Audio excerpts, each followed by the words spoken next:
Sesudah nguntingin bayamnya, aku pergi ke sawah dulu untuk ngambil sawinya ya teman-teman. Aku mau jual juga ke pengepul, tapi aku ngambilnya sedikit ya. Soalnya nggak semua aku panen ya teman-teman. Aku cuma pilihin agak besar-besar. Soalnya sayur sawinya itu ada yang besar, ada yang sedang, dan juga ada yang masih kecil-kecil loh teman-teman. Jadi untuk panennya harus dipilihin dulu yang agak besar-besar. Nah kayak gini loh teman-teman, ini agak besar ya teman-teman.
Nah aku ngambilnya cuma segini ya teman-teman. Kalau diuntingin ini mungkin sekitaran 25 unting ya teman-teman.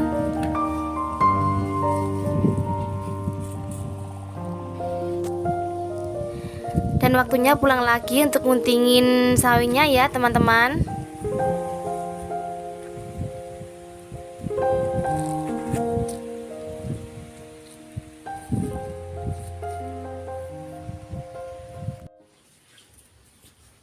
Sesampainya di rumah, saya mau bersihin dulu untuk bayamnya ya.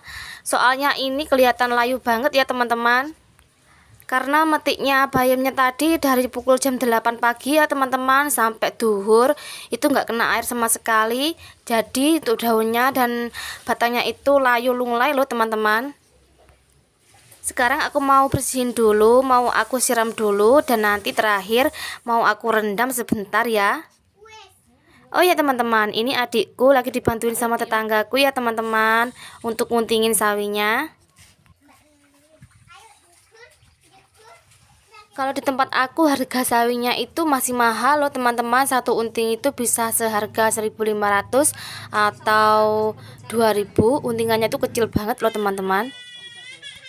Soalnya harga sayuran meskipun habis tahun baru ini masih mahal loh teman-teman. Aku cuma tak gawe campur-campur tak unduh iki. Unduh saiki tak campur-campur. Iku nganu mak, gagal sebelum bertarung wih. Tangan nganu. Apa? Alhamdulillah ya teman-teman, untuk panen kali ini sudah selesai ya. Mungkin sekitaran 2 hari lagi atau 3 hari lagi aku mau panen lagi ya teman-teman. Panen bayam dan juga sawinya. Jangan lupa ikutin terus ya video untuk JJ. Dan sampai ketemu lagi di video selanjutnya. Assalamualaikum.